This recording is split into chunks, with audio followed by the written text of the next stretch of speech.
jolt and then you'll die.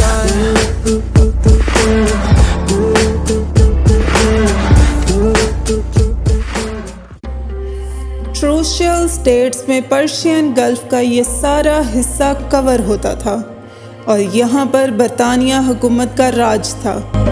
Viewers, आपको ये भी बताते जाएं कि 1835 से 1892 तक पूरे गल्फ में हिंदुस्तानी करेंसी चलती थी जो बरतानिया हुकूमत के अंडर बनती थी।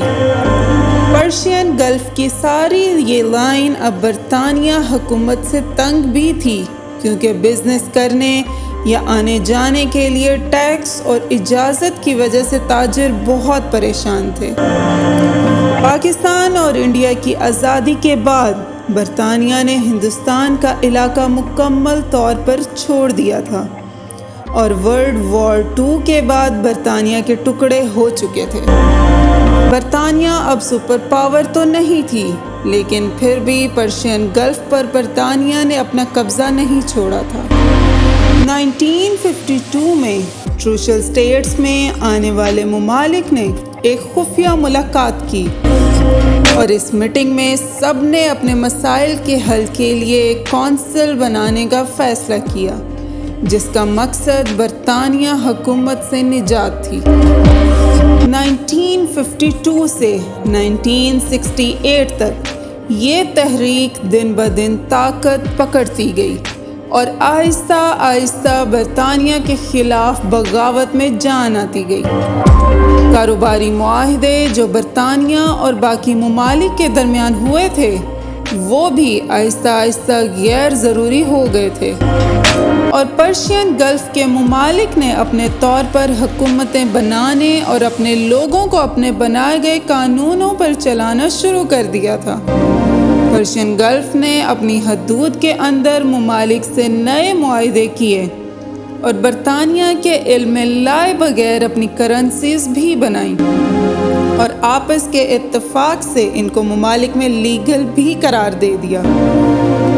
बरतानवी हुकूमत को आखिरकार इस इत्तफाक के सामने घुटने टेकने पड़े और 1968 में बहरीन और कतर ने अपनी खुद मुख्तार और आज़ाद रियासतों का ऐलान भी कर दिया। पेट्रोल की इजाद के बाद ये खित्ते इतने ताकतवर तस्वुर होने लगे थे कि अब इनके साथ जंग तो दूर की बात, दुनिया अब इन ममालिक से कारोबार करना चाहती थी और बरतानिया ये बात जानता था।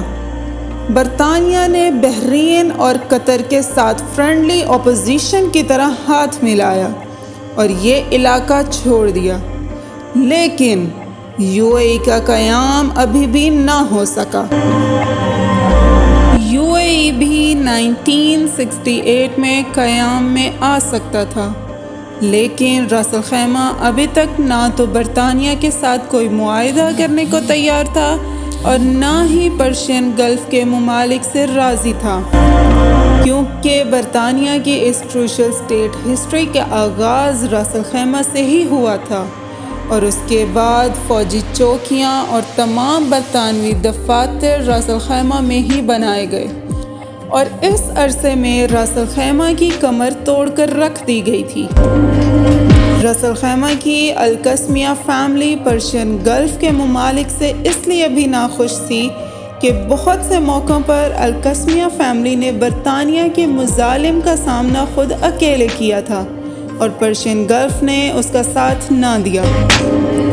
रास अल खैमा से father of the nation Sheikh Zayed ने बहुत सी मुलाकातें की, लेकिन कोई भी मुलाकात हतमी फैसले पर ख़त्म नहीं हो रही थी और दूसरी तरफ पर्शियन गल्फ ममालिक का यूएई पर प्रेशर था कि बरतानिया के साथ एग्रीमेंट फ़ाइनल करें ताकि बरतानवी फ़ौज ये इलाका छोड़ दे। किस्सा मुख्तसर, यूएई ने अपनी पॉलिसी फ़ाइनल की और 1971 दिसंबर में 6 स्टेट्स के साथ अपना अलग मुल्क बनाने का ऐलान कर दिया। इन स्टेट्स में Abu Dhabi, Dubai, Sharjah, Ajman, Umm al Quwain और फुजैरा शामिल थे। रास अल खैमा यूएई का हिस्सा नहीं था। रास अल खैमा ट्रूशल स्टेट छोड़कर यूएई में कैसे दाखिल हुआ, ये हम आपको रास अल खैमा हिस्ट्री सीरीज़ में बताएंगे। लेकिन 1972 में आखिरकार रास अल खैमा ने यूएई का हिस्सा बनने का ऐलान कर दिया और इस तरह यूएई की 7 स्टेट्स कायम हुई, जो कि अभी तक कायम हैं। यहाँ 1 करेंसी, 1 आर्मी, 1 बजट और 1 बॉर्डर पॉलिसी बनाने का ऐलान कर दिया गया। 1973 में अबू धाबी ने यूएई कैबिनेट का ऐलान किया और इस कैबिनेट के तहत ये फैसला भी हुआ कि तमाम स्टेट्स फ़ौज और असला कैपिटल ऑफ अबू धाबी के अंडर खरीदेंगी। दुबई और रास अल खैमा ने इस फैसले को मानने से इनकार कर दिया और एक दफ़ा फिर अलग से अपनी अफवाज बनाने और ख़ुद से असला ख़रीदना शुरू कर दिया। हत्ता कि इन दोनों स्टेट्स ने अपने फ़ैसले को इस हद तक अलग कर लिया कि महसूस होने लगा था कि शायद अब ये अपनी खुद मुख्तार रियासत का ऐलान कर देंगे।